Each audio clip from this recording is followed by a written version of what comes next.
Tu voulais parler d'autre chose aussi? Bah oui, c'est possible. Vous savez, moi, quand il y en a plus, il y en a encore. Hein. Moi, vous savez, je suis comme ça, je donne, je donne, je donne. Et Bah oui, j'ai ouais, parlé d'une série, du coup, avec Digimon sur le passage à l'âge adulte, venant du Japon. Ça ouais. vous dit une autre, du coup? Allez, ouais, vas-y. Allez, Allez, zou. ouais. Allez, zou, Vas-y. soyons fous. Soyons Donc, fous, je vais vous soyons parler d'une fous. série, du coup, qui m'a beaucoup marqué par ses qualités il y a quelques années et que j'ai re-regardé car sa saison 3 sort cette année. J'ai nommé Mob Psycho 100 ou 100. Bref, Mob, quoi. Ok, Mob. Donc pourquoi ce nom? Eh ben on nous place dans la peau de Mob, ou Mobu, voilà, dont son vrai nom Kageyama Shigeo. Jeune collégien plutôt mal dans sa peau qui a une Ouais. particularité, il a des pouvoirs psychiques. Pouvoirs qu'il Oh, utilise après les cours dans un petit boulot chez un médium qu'il appelle maître. Genre c'est son maître, c'est son sensei quoi un globalement. sensei, quoi. Ouais. Sauf que Mob, bah, il est ultra puissant, il a des pouvoirs de fou furieux de la mort et finit quasiment tous ses combats en un coup. Ça rappelle un truc, non? Eh bah oui, Et One Punch Mob Man? Psycho 100 est écrit par la même personne qui a créé One Punch Man, tout à fait. Mais ici, il n'y a pas de Ah, parodie de super-héros ou de Dragon Ball, ici on s'intéresse surtout à Mob, ce qu'il pense, ce qu'il ressent. Donc c'est écrit et dessiné par la même personne que du coup One Punch Man. Du coup les dessins ici sont assez moyennas, mais il y a une personnalité quand même en tout cas. ok. En fait, c'est l'auteur One. C'est celui qui dessine, tu sais, qui a un dessin qui est assez. Ok. Pas, je crois que c'est, je sais plus comment il s'appelle. J'ai pas envie d'écorcher son nom de famille, mais pas l'auteur qui dessine très très bien en fait les One Punch Man tels que tu le vois en fait. Non, lui c'est l'auteur de base en fait qui faisait le manga en fait sur internet, tu vois. D'accord. Donc du coup, il a enfin, il dessine, enfin, ouais, il dessine pas très bien. Hein, il faut être honnête. Hein, donc Ah, il a un trait pas ouf, quoi. Donc là, je vais parler surtout de la série animée, parce que c'est vraiment celle-ci que j'ai vue. J'ai jamais lu le manga, et j'avoue que moi, c'est l'animation vraiment qui m'intéresse là-dessus. Donc à chaque épisode, on a un petit compteur de pourcentage, et une fois qu'il arrive à 100, Mob se transforme en masse de pouvoir pur sans aucun contrôle. Donc une Ok. victoire dans cet état, finalement pour lui, c'est pas une victoire, parce que du coup, il a perdu contre lui-même. Ah, il a perdu le contrôle, en fait. C'est ça.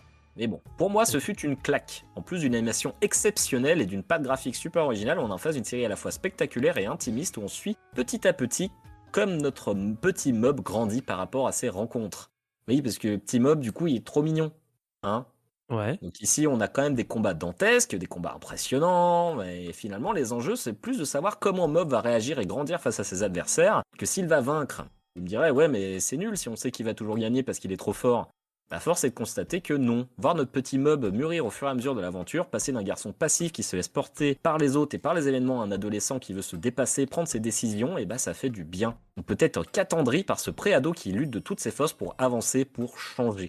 Mais il y a d'autres personnages qui gravitent autour. Du petit frère jaloux et effrayé des pouvoirs de son frère qui aimerait en avoir, du patron crâneur qui fait semblant d'avoir des pouvoirs alors qu'il n'en a pas, du collégien ennemi qui pense qu'il est choisi pour dominer les autres car il a des pouvoirs psychiques. Les enjeux évoluent avec les personnages, que ce soit une société secrète qui crée des pouvoirs télékinésiques ou une organisation qui veut dominer le monde, tous ces antagonistes sont présents afin d'offrir un point de vue différent du monde et de leurs pouvoirs qui vont rentrer en collision avec ceux de Mob. Les autres changent par Mob et Mob est changé par eux. La série avance sans jamais être chiante ou redondante, parfois drôle, parfois touchante, parfois putain de badass. C'est vraiment pour moi une des meilleures séries d'animation de ces dernières années, ultra qualitative à tous les niveaux. J'ai du mal à trouver un vrai défaut à part le chara-design simpliste mais qui offre justement une touche d'originalité en plus. Bref, allez voir Mob Psycho, c'est trop bien. Et toi, du coup, Jeff, tu l'as regardé, Mob Psycho? ouais, enfin j'ai regardé la première saison, j'ai attaqué la deuxième saison et je l'avais pas fini, mais il faut que je la finisse. Et ouais, c'est assez cool. Enfin, Cool. c'est super cool. Déjà, le premier épisode, tu prends une claque monumentale en fait au niveau animation. Hein. Franchement, il était vraiment. Ouais. Je me souviens qu'il était ouf. Tu regardes le premier épisode, en général, t'as envie de savoir la suite. Puis après, c'est amusant parce que bah, si t'as aimé One Punch Man, ça se Ouais. ressemble. Après, ça se ressemble pas en fait. C'est un petit peu l'exact opposé, tu vois. Mm. C'est une personne qui est assez faible en fait, justement, tu vois, au niveau sport, il est pourri. Et par contre, en fait, à l'intérieur de lui, mais il a des pouvoirs psychiques qui sont complètement abusés, tu vois. Donc c'est vrai, c'est un peu l'exact opposé, tu vois, de One Punch Man, tout en étant un peu pareil parce qu'il est aussi puissant, tu vois. Enfin, ouais, franchement, c'est super cool. Et en plus, le personnage, justement, que c'est ce que je disais, qui est super intéressant parce qu'en fait, il grandit au fur et à mesure des épisodes, et il apprend des trucs et tu le vois grandir sous tes yeux, en fait. Et, Ouais. Bah ouais. et en fait, il est mu par ce truc, c'est que il a des pouvoirs énormes, il pourrait littéralement dominer le monde, tu vois. Mais Ouais. il le fait pas juste parce que quand il était gosse, il a été voir justement ce gars un peu menteur qui fait semblant d'être un médium alors qu'il l'est pas. Et du coup, lui, il voit un médium, il se dit genre putain, il est comme moi, c'est trop cool, je vais aller lui parler.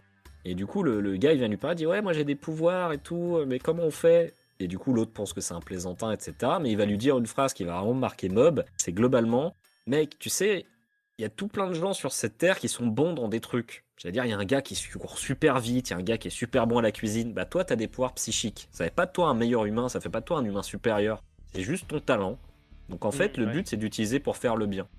Et juste cette phrase-là, bah, ça va tellement impacter Mob, bah, du coup, qu'il va devenir un gars bien. Et tellement, en fait, il refoule ses pouvoirs, et plus il les refoule, en fait, plus ils deviennent puissants.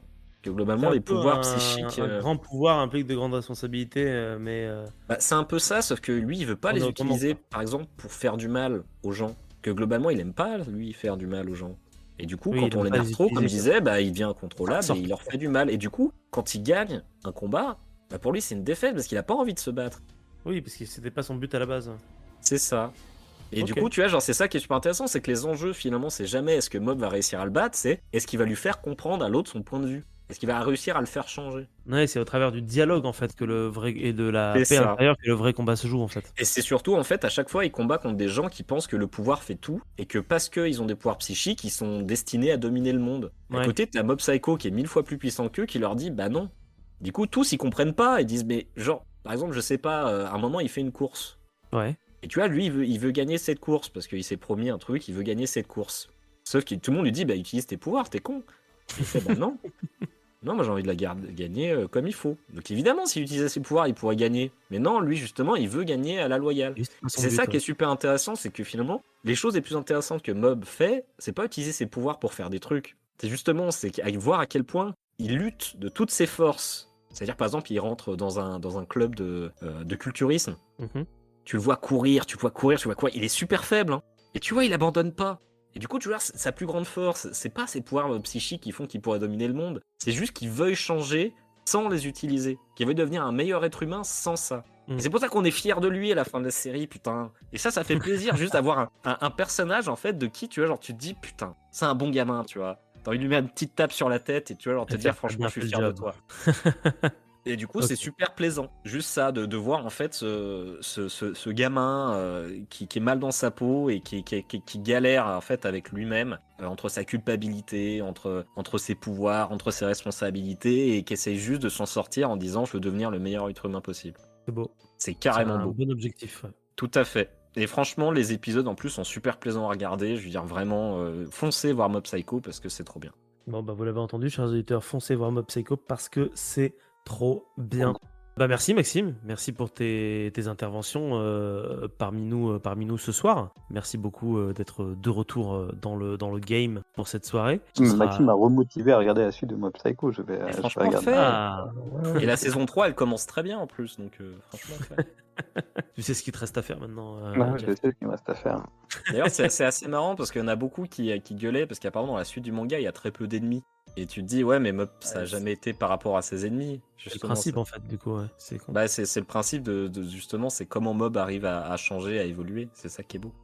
Toi Léo, t'as regardé Mob Psycho 100 du coup parce que t'es resté pas mal silencieux pendant l'intervention de Maxime. Non, je suis je suis très peu calé en animé et en manga, j'avoue.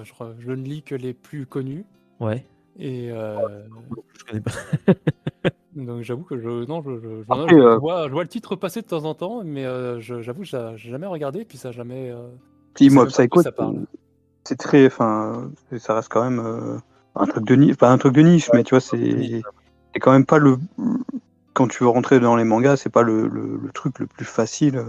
Ouais. Pas à rentrer dedans, hein, mais c'est pas très très connu, tu vois. Enfin, D'accord. Ouais. même si l'auteur c'est le même auteur qui a fait One Punch Man, ça reste quand même Ah, c'est pas le même assez auteur connu. que- Moi, je me souviens que le premier épisode de l'animé, il te met une claque directe. Hein. L'animé est fantastique. Hein. Franchement, c'est très très très bien fait, c'est très très beau. Ils ont gardé en fait le côté un peu rude du dessinateur en fait de base, tout en mettant en fait tout en mettant, on va dire, du dessin qui est ultra performant, enfin ultra beau, avec c'est rythmé, ça saute de partout, et puis t'as ce côté un peu décalé avec le personnage qui est un peu qui est pas très très bien dessiné. Donc ouais, c'est super bien fait. Franchement, c'est super cool. Rien que de regarder déjà le premier épisode, en général, tu t'es déjà conquis parce que c'est super dynamique. Puis c'est super drôle aussi, hein, parce que t'as le le personnage qui est très puissant, mais qui est accompagné d'un espèce de charlatan qui est tout le temps avec lui, qui n'y connaît rien, qui a pas de pouvoir psychique, mais qui fait croire qu'il a des pouvoirs psychiques. Enfin, t'as tout ce décalage-là. Et lui, en fait, le personnage principal, qui lui est par contre totalement en admiration sur son maître, qui n'a pas de pouvoir, tu vois. D'accord. Bah merci du coup, Geoff, pour toutes les petites précisions que tu nous as données. Si ce petit instant passé en notre compagnie vous a plu et que vous avez envie d'en passer d'autres avec nous, eh bien n'hésitez pas à vous abonner, mettre un petit pouce bleu, partager la vidéo ou encore nous suivre sur les réseaux sociaux. Sachez que vous pouvez aussi écouter cet épisode dans son entièreté et pour cela vous n'avez qu'à vous rendre dans la description de la vidéo. Je vous dis à très bientôt pour à nouveau écouter un petit peu de tout et surtout un petit peu de rien.